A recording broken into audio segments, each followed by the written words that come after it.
Good morning students. मैं Nitish Agarwal classes में आज आपका स्वागत करता हूँ। आज हम लोग चैप्टर 2 का चैप्टर्स पढ़ने जा रहे हैं। चैप्टर 2 जो आपके बिजनेस स्टडीज़ में या फिर कॉमर्स में जो कि बहुत ही बड़ा वेटेज रखता है, आज हम लोग उस चैप्टर को स्टार्ट करने जाएंगे। आज हम लोग उसके बहुत सारे फंडामेंटल चीज़ों को समझेंगे और हम लोग उसको जानेंगे कि आखिर ये चैप्टर 2 हमसे कहना क्या चाहता है। अच्छा, चैप्टर 2 का जो नाम है ना, वो है आपका प्रिंसिपल्स ऑफ मैनेजमेंट। क्या नाम है बच्चा लोग? Principles of management. अगर मैं बात करूं तो आप लोग से पहला सवाल मेरे को ये पूछना चाहिए कि भैया ये प्रिंसिपल्स का मतलब क्या होता है और भैया ये मैनेजमेंट का मतलब क्या होता है। हमें तो ये दोनों का मतलब ही नहीं पता, तो हम लोग आगे इस चैप्टर में बढ़े कैसे, मैं आपको समझाता हूँ। आप लोगों को गारंटीड है, आपके मम्मी पापा दादा दादी बचपन में कुछ ना कुछ सिखाए ज़रूर होंगे कि बेटा चोरी नहीं करनी चाहिए, बेटा आपको सच बोलना चाहिए, बेटा आपको ये करना चाहिए, बाबू आपको वो करना चाहिए। ये सारी की सारी बातें जो वैल्यूज़ होती है, जो एथिक्स होती है ना, इसी को हम लोग कहते हैं प्रिंसिपल्स। वैल्यूज प्लस एथिक्स को ही हम लोग क्या कहते हैं बच्चे लोग? प्रिंसिपल्स। जो सही चीज़ और गलत चीज़ में फ़र्क दिखाए और काम को कैसे करना है, उसको हम लोग बोलते हैं प्रिंसिपल्स। उसको हम लोग क्या कहते हैं? प्रिंसिपल्स। अच्छा, प्रिंसिपल्स कैन ऑल्सो बी जज as a rules, as a set of rules. भैया आप लोग को बहुत सारे ट्रैफिक नियम्स पते होंगे जिसमें आपको बोला जाता है कि सड़क पे साइड पे चलना चाहिए, फुटपाथ पे चलना चाहिए। ये भी एक तरह का प्रिंसिपल है। सड़क पे रेड लाइट पे रुकना चाहिए था, ये भी एक तरह का प्रिंसिपल्स है। तो principle can also be a set of rules. अच्छा भैया, प्रिंसिपल्स मतलब तो आपको समझा दिए। मतलब आता है मैनेजमेंट का। क्या आता है? मैनेजमेंट का। भैया मैनेजमेंट मतलब क्या होता है, समझिए मेरी बात को। मैनेजमेंट एक तरह का प्रोसेस है। क्या है बच्चा लोग? मैनेजमेंट एक तरह का प्रोसेस है। ठीक है, प्रोसेस जिसके मदद से एक आदमी, क्या बोला मैंने? जिसके मदद से एक आदमी अपना काम, क्या अपना काम किसी दूसरे से करवा ले। क्या करवा ले जी? अपना काम किसी दूसरा से करवा ले, उसको हम लोग बोलते हैं मैनेजमेंट। उसको क्या कहते हैं बच्चा? मैनेजमेंट। मेरे को आज होमवर्क करना था, मेरे को आज क्या करना था? होमवर्क करना था, लेकिन मैं अपना ये होमवर्क अपने बड़े भैया से करवा लूँगा ना, इसको बोलते हैं मैनेजमेंट। इसको हम लोग क्या बोलते हैं? मैनेजमेंट। इस प्रोसेस के अंदर याद रखना हमेशा दो फोल्ड होते हैं। क्या होते हैं? हमेशा दो फोल्ड। एक होता है इफेक्टिवनेस और एक होता है एफिशिएंसी। एक क्या होता है? इफेक्टिवनेस, एक होता है एफिशिएंसी। सही कॉस्ट पे काम खत्म करना और सही टाइम पे खत्म करना, इसको हम लोग बोलते हैं मैनेजमेंट। इसको हम लोग क्या कहते हैं? मैनेजमेंट। अगर आपको मैनेजमेंट के बारे में और भी चीज़ जाननी है तो मेरी चैप्टर 1 की वीडियो ज़रूर देखिएगा। आज के लिए मैनेजमेंट का मतलब मैंने आपको समझा दिया शॉर्ट पे। भैया क्या बोला? Principles of management. That means कि अगर आपको अपने कंपनी में मैनेजमेंट करना है तो आपको कुछ बातें माननी होगी, आपको कुछ बातें माननी होगी। इसी बातों को लेके हम लोग इस चैप्टर के ऊपर पूरा चर्चा करने वाले हैं और समझने वाले हैं कि हम लोग इस चैप्टर में क्या क्या पढ़ सकते हैं। अच्छा, सबसे पहले समझते हैं इस चैप्टर में दो महान पुरुष हैं। इस चैप्टर में कितने महान पुरुष हैं? दो महान पुरुष हैं जो हमारी जिंदगी को बहुत ही खुशहाल करने के लिए आ रहे हो। आप समझ पा रहे हो ना? अपनी जिंदगी को बहुत ही खुशहाल करने के लिए आ रहे हैं। पहला महापुरुष का जो नाम है ना, वो नाम है हेनरी फेयोल। क्या नाम है बच्चा? Henry Fayol. और दूसरा महान पुरुष का नाम है F.W. टेलर। क्या नाम है? F.W. टेलर। याद रखिएगा, एग्जाम के लिए इंपॉर्टेंट है।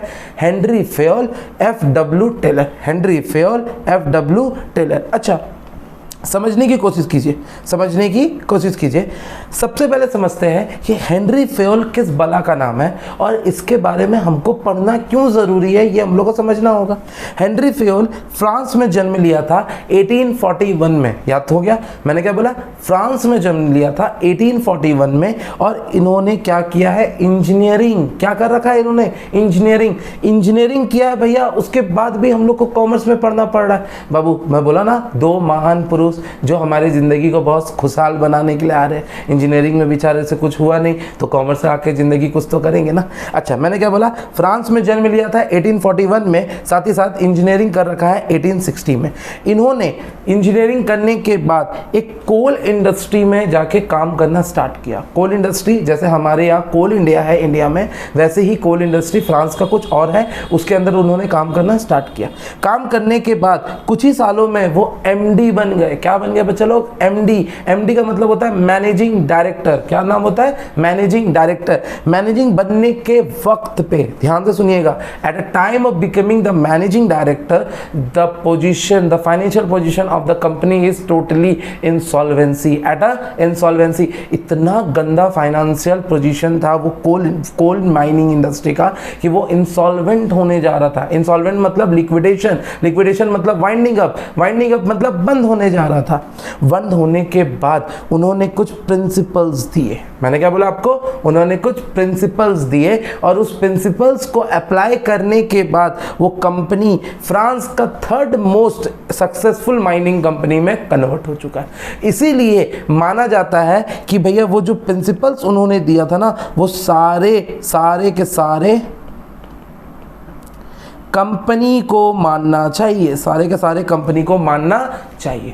भैया एक यहाँ पे कैच याद रखना, इन्होंने टोटल 14 प्रिंसिपल्स दिए बाबू लोग। कितने प्रिंसिपल्स दिए, टोटल 14 प्रिंसिपल्स। याद रहेगा बिल्कुल।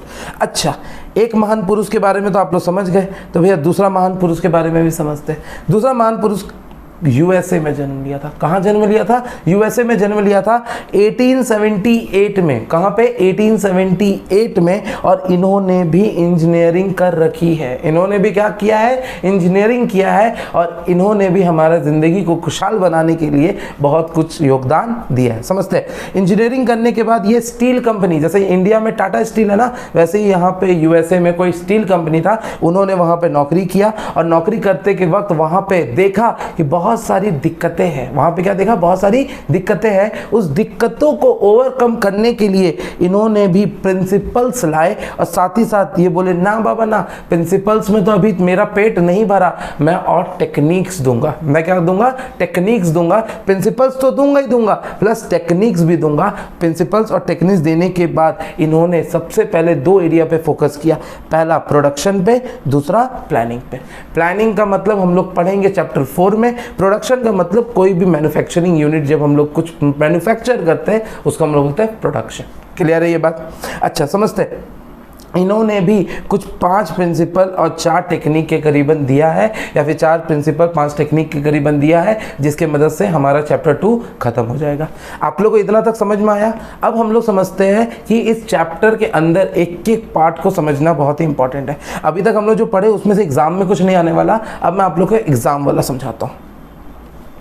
मैंने क्या बोला, chapter 2। Chapter 2 is all about principles and techniques. Chapter 2 is all about principles and technique. तो पहले इंपॉर्टेंट चीज को कंप्लीट करते हैं, फिर हम लोग एडवांटेज, डिसएडवांटेज, नेचर वगैरह को कंप्लीट कर देंगे। सबसे पहला, the principle of management develop by Henry Fayol. अभी हम लोग क्या पढ़ने जा रहे हैं, हेनरी फेयोल पढ़ने जा रहे हैं। और इन्होंने कितना प्रिंसिपल दिया था, अगर आप लोगों को याद है तो इन्होंने दिया था 14 प्रिंसिपल। कितना प्रिंसिपल दिया था, 14 प्रिंसिपल्स। अगर 14 प्रिंसिपल्स का बात बोलो ना, मैं आपको एक एक प्रिंसिपल्स बाय हार्ट लर्न करवाऊंगा। क्या याद कराऊंगा, बाय हार्ट लर्न करवाऊंगा, और आप लोग बिंदास एग्जाम में लिख के आ पाओगे। अच्छा, सबसे पहला प्रिंसिपल का नाम मेरे साथ देखिए तो क्या लिखा हुआ है, डिवीजन ऑफ वर्क। क्या लिखा हुआ है बच्चा, डिवीजन ऑफ वर्क। समझते हैं बाबू क्या लिखा हुआ है?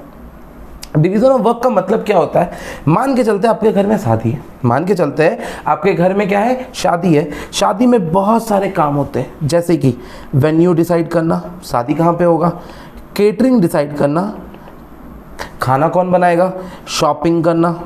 क्या बोला मैंने, शॉपिंग करना। एक बात बताओ, इतने सारे कामों को क्या कोई एक बंदा कर सकता है? इतने सारे कामों को क्या कोई एक बंदा कर सकता है? मान के चलो आपके घर में मॉम, डैड और आप खुद, ये 3 आदमी हैं आप लोग। आपके घर में आप लोग ये 3 आदमी हो। चलो मैं बोलता हूँ कौन क्या काम करेगा, आप मेरे को समझाइए। अगर मैं मॉम को वेन्यू डिसाइड करने बोल दूँ, अगर मैं मॉम को वेन्यू डिसाइड करने बोल दूं, डैड को शॉपिंग बोल दूं, क्या बोला मैंने, डैड को शॉपिंग बोल दूं, और आपको केटरिंग बोल दूं, क्या आप लोग सब काम सही कर पाओगे? चलिए मैं मान के चलता हूं कि आप भले केटरिंग सही कर भी लोगे, लेकिन क्या वेन्यू डिसाइड मम्मी कर पाएगी? क्या शॉपिंग पापा, वेन्यू डिसाइड भी मम्मी कर सकती है, क्या शॉपिंग पापा कर पाएंगे? पापा लोग से शॉपिंग नहीं होता है। तो इस प्रिंसिपल में सबसे पहला जो कैच है ना, वो आपको ये समझना है कि भैया हम लोग को वही काम करना है जो काम में हम लोग को इंटरेस्ट हो और जिस काम में मेरा कैपेबिलिटी हो, उस काम में मेरा इंटरेस्ट होना चाहिए और उस काम में मेरा इंटरेस्ट साथ ही साथ मैं उस काम के लिए कैपेबल होना पड़ेगा। तो एक बात समझते हैं, अगर मैं इसको ढंग से लिखूं तो वेन्यू डिसाइड करना चाहिए डैड को, केटरिंग आपको और शॉपिंग मॉम को। इसको हम लोग बोलते हैं डिवीजन ऑफ वर्क। जो काम जिसका है उसी को करना चाहिए, आप लोग अपने हिसाब से कोई और दूसरा काम नहीं लोगे। अच्छा सर, यहाँ क्या लिखा है एक बार पढ़िए तो। According to this principle the whole work should be divided into small small unit according to the employ capability, qualification, experience of the person. Due to this efficiency level of the workers improve. मैंने बोला ना, एक पूरे काम को छोटे छोटे हिस्सों में बांट दो और वो इंसान को दे दो जिस काम में वो एक्सपर्ट हो, जो काम में वो एक्सपर्ट हो। बहुत अच्छी बात है। दूसरा में आते हैं, 14 प्रिंसिपल है, एक हम लोग ने खत्म कर लिया, दूसरा पे आते हैं। भैया दूसरा क्या है? Authority and responsibility. भैया क्या बोला आपने? Authority and responsibility. A for authority, R for responsibility. भैया ऑथोरिटी का मतलब होता है पावर। क्या होता है बाबू लोग? पावर। रिस्पॉन्सिबिलिटी का मतलब होता है ऑब्लिगेशन। क्या होता है बच्चा लोग? ऑब्लिगेशन। भैया ऑथोरिटी का मतलब पावर, रिस्पॉन्सिबिलिटी का मतलब obligation. Power to take decision, power to take decision. मैं ये काम कर सकता हूँ, मैं ये काम कर लूंगा, मैं ये काम कर सकता हूँ, मैं रॉ मटेरियल खरीद सकता हूँ, मैं रॉ मटेरियल बेच सकता हूँ। ये सारा का सारा होता है तुम्हारा ऑथोरिटी। अच्छा, रिस्पॉन्सिबिलिटी का मतलब ये काम तुम्हें करना है, ये जिम्मेवारी मेरा है, ये रिस्पॉन्सिबिलिटी मेरा है कि मेरे को ये काम करके देना होगा। तो भैया इन दोनों की जो रिलेशनशिप्स के ऊपर बात किया गया ना, उस बात को हम लोग यहाँ पे प्रिंसिपल्स के रूप में समझेंगे और आप लोगों को समझाने की कोशिश करूंगा। ध्यान से समझो। एक ऑर्गेनाइजेशन है, हाँ भैया, ऑर्गेनाइजेशन में क्या है? एक मैनेजर है, एक क्या है? मैनेजर। मैनेजर के बाद यहाँ पे कुछ वर्कर्स होंगे। क्या हो गया बाबू? चलो वर्कर्स, ठीक है भैया, समझना मेरी बात को। अगर मैं आपको बोलूं कि ऑर्गेनाइजेशन मैनेजर को बोलता है 100 आईफोन बनाने। कितना बोलता है बच्चा? 100 आईफोन बनाने। तो मैनेजर इन लोगों को बोलेगा 100 आईफोन बनाने। लेकिन मैनेजर जो इन लोगों को बोलेगा, इसको हम लोग क्या रिस्पॉन्सिबिलिटी बोल सकते हैं? हाँ भैया, हम लोग इसको क्या बोल सकते हैं? रिस्पॉन्सिबिलिटी बोल सकते हैं। लेकिन एक बात बताओ, सिर्फ रिस्पॉन्सिबिलिटी देने से, क्या रिस्पॉन्सिबिलिटी देने से काम हो जाएगा? ना, रिस्पॉन्सिबिलिटी देने से काम नहीं होगा। तो भैया रिस्पॉन्सिबिलिटी के साथ साथ उसको क्या चाहिए? उसको ऑथोरिटी चाहिए। क्या चाहिए बाबू? ऑथोरिटी चाहिए।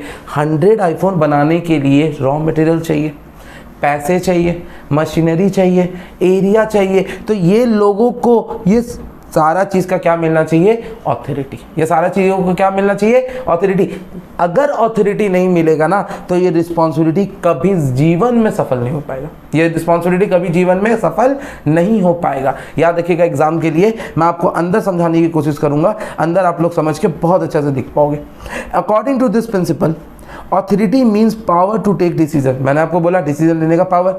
And responsibility means obligation to complete the job assign on time. जो आपको काम दिया गया है वो पूरा समय पे होना चाहिए। There must be balance between the ANR। ANR का मतलब हम लोग का authority and responsibility. If one of the element is miss, the ultimate objective of organisation can not be achieve. अगर इन दोनों में से कोई एक भी मिस हो गया ना, तो आपका ऑर्गेनाइजेशन गोल कभी पूरा नहीं होगा। एग्जाम के लिए और केस स्टडी के लिए बहुत ही एक इंपॉर्टेंट चीज याद रखिएगा, the authority and responsibility should be at equal proportion. Should be at equal proportion. अगर ऑथोरिटी ज्यादा हो गया तब पर भी मैनेजमेंट फेल कर जाएगा, अगर ऑथोरिटी कम हो गया तब पर भी मैनेजमेंट फेल कर जाएगा। याद रहेगा मेरा ये बात। तो इसीलिए ऑथोरिटी हमेशा क्या होना चाहिए? रिस्पॉन्सिबिलिटी। याद रखिएगा, मैं चैप्टर 12 12 का 12 चैप्टर में ये चीज़ का रेफरेंस दूंगा और उस समय आप लोगों से पूछूंगा कि what should be the balance ratio of authority and responsibility. उस समय मेरे को आपसे कमेंट बॉक्स में आंसर चाहिए होगा। अच्छा भैया, हम लोग दो तो बहुत अच्छा तरीका से पढ़ लिए, अब एक तीसरा लल्लू सा एक पढ़ाता हूँ मैं आपको, बहुत ही जल्दी कंप्लीट हो जाएगा। नाम है उसका डिसिप्लिन। नाम क्या है उसका? डिसिप्लिन। बाबू डिसिप्लिन का मतलब आप लोग को समझना होगा। डिसिप्लिन का मतलब होता है सेट ऑफ रूल्स। क्या होता है बच्चा लोग? Set of rules and regulations, या फिर कोड ऑफ कंडक्ट, या फिर कोड ऑफ कंडक्ट। एक बात समझो, आप लोग सब बच्चे स्कूल जा रहे हैं ना? आप लोग सब बच्चे क्या कर रहे हो? स्कूल जा रहे हो ना? ये स्कूल जाते वक्त, क्या बोला मैंने? स्कूल जाते वक्त आप लोगों को प्रॉपर ड्रेस नहीं पहनना पड़ता है? प्रॉपर ड्रेस पहनना पड़ता है क्या? प्रॉपर टाइम पे नहीं आना पड़ता है क्या? प्रॉपर बुक्स नहीं लेके जाना पड़ता है? तो क्या ये सबको मैं रूल्स बोल सकता हूँ? क्या ये सबको मैं रूल्स बोल सकता हूँ?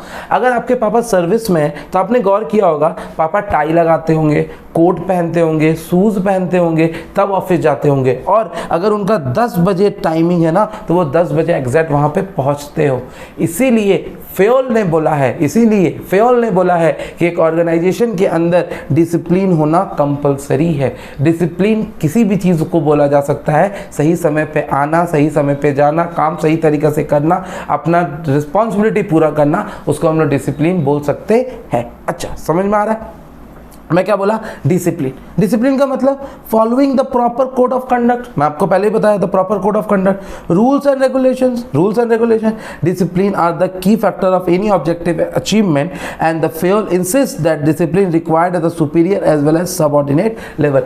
क्या एक बात बताओ, स्कूल में सिर्फ टाइम पे आ पाते हो? आपका टीचर्स नहीं आता क्या? स्कूल में टीचर्स और आप आते हो, प्रिंसिपल नहीं आता? तो भैया आप एक बात समझिए, क्या सुपीरियर लेवल को भी डिसिप्लिन में रहना होगा? क्या सबऑर्डिनेट लेवल को भी डिसिप्लिन पे रहना होगा? क्या लोअर लेवल को भी डिसिप्लिन में रहना होगा? तो क्या तीनों लेवल ऑफ मैनेजमेंट को डिसिप्लिन में रहना होगा? हाँ बाबा, हाँ। अगर तीनों का तीनों लेवल अगर तुम्हारा डिसिप्लिन में नहीं रहता है तो एक ऑर्गेनाइजेशन सक्सेसफुल नहीं हो पाएगा। एक ऑर्गेनाइजेशन सक्सेसफुल नहीं हो पाएगा। याद रखिए, ये जो नोट्स है इसको मैंने बहुत ही मेहनत से बनाया है और हर नोट्स के ऊपर मैंने एग्जाम्पल्स के लिए स्पेस छोड़ा। जब आप लोग ये नोट्स को लोगे तब आप लोग को मेरा लेक्चर करते हुए एग्जाम्पल्स को हैंड रिटन देखना और लिखना दोनों है। जैसे पहले वाले में आपको शादी के ऊपर लिखना है, दूसरे वाले के ऊपर आपको आईफोन के ऊपर लिखना है, तीसरे वाले के ऊपर आपको टाटा कंपनी या फिर अपने स्कूल का एग्जाम्पल लिखना है। आप लोग को हैंड रिटन नोट्स या व्हाट्सअप लैंग्वेज में लिखना होगा कि भैया हम लोग स्कूल टाइम पे जाते हैं, वहाँ रूल्स एंड रेगुलेशंस फॉलो करते हैं। ये सारा का सारा आप लोग को इंपॉर्टेंट है। अच्छा, अब नेक्स्ट जो है उसका नाम है यूनिटी ऑफ कमांड। क्या नाम है? Unity of command. Topic number 4। भैया बहुत ही अच्छा टॉपिक है, ध्यान से समझना। भैया बोलता है यूनिटी ऑफ कमांड का मतलब होता है, जैसे समझो आप स्कूल से आए, एग्जाम्पल समझिएगा, आप स्कूल से आए, यहाँ पे मम्मी बैठी हुई है, यहाँ पे पापा बैठे हैं। यहाँ से मम्मी बैठी हुई है, लिख देते यहाँ पे पापा बैठे हैं। क्लियर? पापा बोलते हैं बेटा जाओ मेरे लिए मार्केट से कोक लेके आ जाओ, मेरे लिए मार्केट से कोक लेके आ जाओ, कोल्ड ड्रिंक लेके आ जाओ। क्लियर है? मम्मी बोलती है आओ बेटा लंच कर लो, आओ बेटा लंच कर लो, तुम्हें सुबह से कुछ खाया नहीं है। आप स्कूल से आ रहे थे, आपकी मम्मी और पापा दोनों बैठे हुए थे, मम्मी ने बोला आपको लंच करने, पापा ने बोला मार्केट से कोक ले आओ। क्या लगता है आपको? क्या आपको दिक्कत महसूस हो रही है? क्या आपके दिल में दुख हो रहा है कि भैया मैं करूं तो करूं क्या? अगर मम्मी का बात नहीं माना तो मम्मी नाराज हो जाएगी, पापा का बात नहीं माना तो पापा नाराज हो जाएंगे। तो क्या हम लोग इसको बोल सकते हैं कंफ्यूजन? क्या इसको हम लोग बोल सकते हैं कंफ्यूजन, कि मैं इसका बात मानूं क्या मैं उसका बात मानूं? इसको कहते हैं unity of command. Unity of command बोला जाता है एक ऑर्गेनाइजेशन के अंदर एक इंसान को हमेशा एक बॉस का बात मानना चाहिए। अगर उसे बहुत सारे लोगों का एडवाइस मानना पड़ रहा है तो वो उसको कंफ्यूज कर सकता है। वो उसको क्या कर सकता है? कंफ्यूज कर सकता है। क्लियर है ये पॉइंट? समझते हैं? According to this principle an employ should receive order from one boss. ध्यान से वन बॉस, एग्जाम में ये लाइन लिखना है। The employ should get command from only one boss superior and should be accountable to the one superior as the worker get order from the many superior get confused। अगर उसे बहुत सारे superiors का order मानना पड़ गया ना तो वो लोग कंफ्यूज हो जाएगा। क्या हो जाएगा? वो कंफ्यूज हो जाएगा कि मैं मम्मी का बात मानूं या मैं पापा का बात मानूं। एग्जाम में आप लोगों को यही देखना है, सिर्फ और सिर्फ एग्जाम्पल्स देखना है। ट्रस्ट मी, मैं 5 सालों से पढ़ा रहा हूँ, आज तक किसी बच्चों को 14 प्रिंसिपल लर्न करने में दिक्कत नहीं हुई। मेरे एग्जाम्पल्स को बस ध्यान रखिएगा, गारंटी मेरी। सर हम लोग 4 कंप्लीट कर चुके हैं और आज 3 कंप्लीट करेंगे। 5वां का नाम बताइए। 5वां का नाम है यूनिटी ऑफ डायरेक्शन। टॉपिक का नाम क्या है? Unity of direction. अच्छा सर एक बात समझते हैं। अच्छा भैया एक समझते हैं मेरी बात को। एक ऑर्गेनाइजेशन है, क्या है बाबू? एक ऑर्गेनाइजेशन, ठीक है भैया। ऑर्गेनाइजेशंस के कुछ गोल्स होंगे, ऑर्गेनाइजेशंस के कुछ गोल्स होंगे। ये गोल्स कौन बनाएगा? ओनर। कौन बनाएगा बाबू? ओनर। ऑब्वियस सी बात है, मेरा ऑर्गेनाइजेशन, मैं ओनर, तो उसके गोल्स कौन बनाएगा? मैं। लेकिन इस गोल्स को पूरा करने के लिए 2 और होंगे। एक का नाम होता है मैनेजर और एक होता है तुम्हारा सबऑर्डिनेट। मेरे साथ कंप्लीट कर पा रहे हो आप लोग? एक होता है मैनेजर, एक होता है सबऑर्डिनेट। जैसे मान के चलो मेरे को रैंक 1 इंडस्ट्री बनना है। मेरे को क्या बनना है? रैंक 1 इंडस्ट्री बनना है अपना टीचिंग में, मान के चलो। और ये मेरा गोल है। ये किसका गोल है? ये मेरा गोल है। लेकिन अगर ये गोल मैनेजर को पता ही ना हो, मैनेजर के बाद मेरा वर्कर को पता ही ना हो, तो क्या मैं रैंक बन पाऊंगा? क्या रैंक 1 मेरा आ पाएगा? क्या मैं रैंक 1 पोजीशन में पहुंच पाऊंगा? ना बाबा ना, मैं पहुंच ही नहीं पाऊंगा। भैया एक एग्जांपल और दीजिए। भैया नहीं समझ में आया, एक एग्जांपल और दीजिए, समझाता हूँ, समझो। मान के चलो आप हो, क्लियर है? आपका गोल है 95% लेके आना। आपका गोल है 95% अपने क्लास 12 में लेके आना। इजीली अचीव हो सकता है। ये अचीव करने के लिए आपके पास 2 चीज़ है। एक तो आपका स्कूल है, क्लियर? एक तो आपका ट्यूशन है। एक तो आपका स्कूल है और एक आपका ट्यूशन है। अगर आपके स्कूल के टीचर को आपका गोल पता ही ना हो तो क्या वो हेल्प कर पाएगा? नहीं कर पाएगा। आपके ट्यूशन के टीचर को ये गोल पता ही ना हो तो क्या वो हेल्प कर पाएगा? नहीं कर पाएगा ना। यही बोला गया है कि जितने भी लोग ऑर्गेनाइजेशन से जुड़े हुए हैं, जितने भी लोग ऑर्गेनाइजेशन से जुड़े हुए हैं, सबको उनका गोल पता होना चाहिए। सब जो काम कर रहे हो सब एक ही डायरेक्शन में काम करते रहना चाहिए। मतलब सब और सब एक ही गोल के लिए काम कर रहे होंगे। बहुत अच्छी बात है। समझते हैं भैया क्या लिखा हुआ है? एक बात समझते हैं। According to this principle, organisation should have 1 unit 1 plan. 1 unit 1 plan. एक बंदा एक प्लान। सारे बंदे सारे एक ही प्लान पे दिमाग लगा रहे हैं। फॉर ऑल मेंबर, जितने भी मेंबर आपके ऑर्गेनाइजेशन में है ना, वो सारे मेंबर के लिए एक ही प्लान होना चाहिए। An employ should dedicated to that plan and give 100% of themselves. Give 100% of themselves. मतलब वो अपना तन मन धन तो क्या देगा? तन मन दोनों उसको देना चाहिए ऑर्गेनाइजेशन के ऑर्गेनाइजेशनल ऑब्जेक्टिव को पूरा करने के लिए। भैया हम लोग ने 5 नंबर भी कंप्लीट कर दिया है, कोई दिक्कत वाली बात नहीं है। हाँ, अगर आपको किसी भी पार्टिकुलर प्रिंसिपल को ऐसा लगता है कि मेरे को उसमें और मेहनत की करने की ज़रूरत है, आपको समझ में नहीं आ रहा है, तो मैं उस वीडियो एक अलग सेपरेट वीडियो बना दूंगा उस प्रॉपर प्रिंसिपल पे। इसीलिए बेफिक्र होकर कमेंट बॉक्स का इस्तेमाल कीजिएगा और मेरे को बताइएगा कि आपको किस प्रिंसिपल में और ज़्यादा हेल्प की ज़रूरत है। मैं बहुत सारे एग्जाम्पल्स लेके आऊँगा जिसमें ऐसा कोई प्रिंसिपल हो ही नहीं सकता जो आपको समझ में ना आए। अच्छा, 6 नंबर को थोड़ा होल्ड करते हैं, 6 नंबर को थोड़ा सा होल्ड करते हैं। हम लोग आते हैं 7 नंबर पे। हम लोग क्या आते हैं? 7 नंबर पे। हम लोग आज 7 प्रिंसिपल करेंगे। बच्चा लोग याद रखिएगा, 7 प्रिंसिपल करेंगे। 7 प्रिंसिपल नेक्स्ट वीडियो पे करेंगे। अच्छा, 7 नंबर जो है वो है रेम्यूनरेशन। क्या है? Remuneration of a person. Remuneration का मतलब पता है क्या होता है? पीसा, मैं मारवाड़ी हूँ। पीसा मतलब कैश, कैश मतलब रोकड़ा। जो रोकड़ा के लिए हम लोग काम करते हैं ना, उसको हम लोग बोलते हैं रेम्यूनरेशन। उसको हम लोग क्या कहते हैं? रेम्यूनरेशन। मैं आपसे एक सवाल पूछता हूँ। जैसे कि मैंने कहा, मैंने क्या कर रखा है बाबू लोग? CMA। मैं क्या बना हूँ? CMA में मैंने रैंक 43 भी लेके आया। भैया एक बार रैंक लाया तो हर बार बताओगे? हाँ बाबू बताऊंगा तो ज़रूर। CMA में मैंने रैंक भी लेके आया है और मैंने CMA किया। मैं क्या कर रहा हूँ, मैं किसी ऑर्गेनाइजेशन XYZ पे मैं नौकरी कर रहा हूँ, जिसको जॉब बोलते हैं। क्या बोलते हैं बच्चा लोग? जॉब बोलते हैं। ठीक है भैया, समझ में आ गया। ये जॉब में मेरा 12 लाख का पैकेज है। कितना लाख का पैकेज है मेरा? 12 लाख का पैकेज है। मैं बहुत ही खुश हूँ, वाह वाह वाह, 12 लाख रुपया है, मस्त मेरा ज़िंदगी कट रहा है। मैंने फर्स्ट डे, ये मैं हूँ, ठीक है, ये मैं फर्स्ट डे ऑफिस गया, पूरा खुश था मैं, अरे वाह 12 लाख का नौकरी, अच्छा से काम करूँगा, बहुत अच्छी बात है।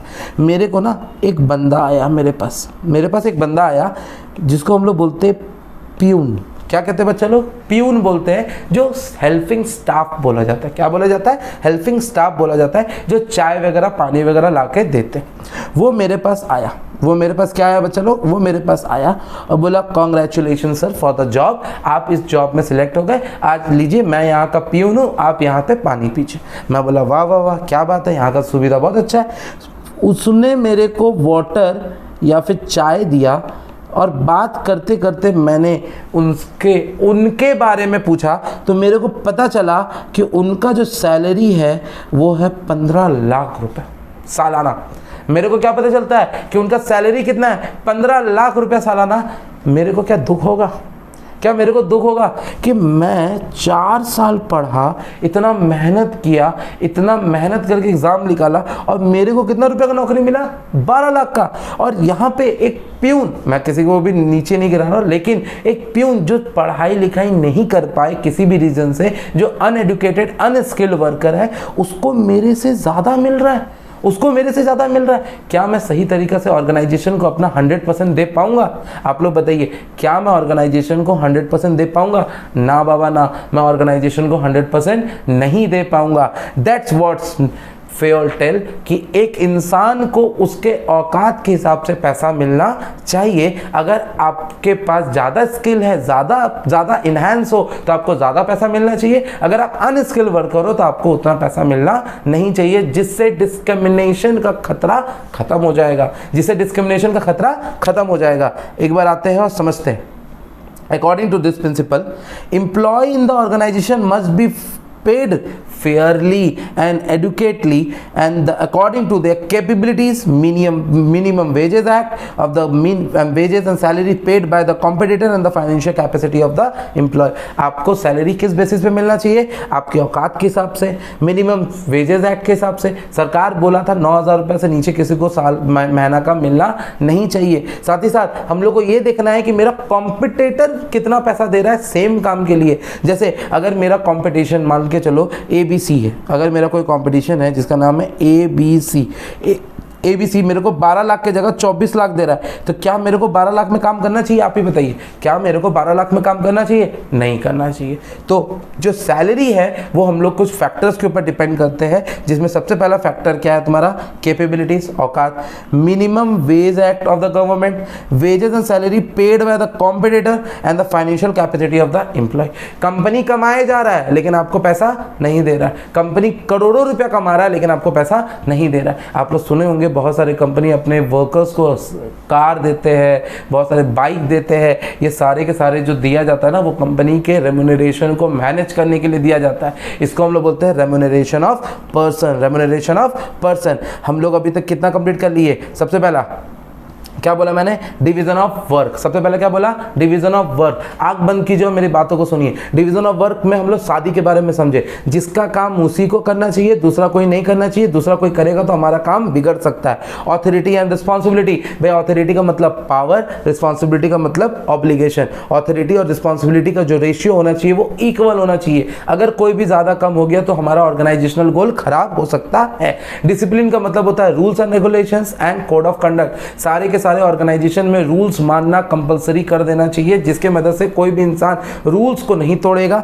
और साथ ही साथ यूनिटी ऑफ कमांड का मतलब होता है एक इंसान पे एक ही बॉस होना चाहिए। उसको अगर बहुत जन से ऑर्डर मिलेगा तो वो कंफ्यूज हो सकता है। डायरेक्शन का मतलब होता है कि भैया जितने भी इंसान है ना, सबको अपना गोल पता होना चाहिए कि मेरे को ये गोल करना है, मेरे को ये काम करना है, तभी वो काम सक्सेसफुल होगा। अगर उसे उसका गोल पता नहीं होगा तो वो काम सक्सेसफुल नहीं हो पाएगा। और आपको आपके औकात के हिसाब हिसाब से क्या मिलना चाहिए, रेम्यूनरेशन मिलना चाहिए। अगर रेम्यूनरेशन आपके औकात से ज़्यादा हो गया ना, या फिर औकात से कम हो गया, तो आप काम नहीं करेंगे। औकात से ज़्यादा हो गया, जो हम लोग सरकारी नौकरी में देखते हैं कि भैया काम कुछ नहीं आता है, बड़ा बड़ा पेट लेके मस्त आराम से बैठे रहते हैं और वो लोग को लाख रुपया 2 लाख रुपया मिलता है, इसको हम लोग बोलते हैं औकात से ज़्यादा पे करना। चलिए आज के लिए इतना ही रखते हैं। हम लोगों ने 6 प्रिंसिपल्स को ख़त्म कर लिया है, बाकी जो 8 प्रिंसिपल्स हैं वो हम लोग नेक्स्ट वीडियो में कंप्लीट कर देंगे। तब तक के लिए मेरे वीडियोस का वेट कीजिएगा और चैप्टर 2 का बहुत ही बड़ा पोर्शन कल आपके लिए खत्म कर दूंगा। तब तक के लिए थैंक यू सो मच।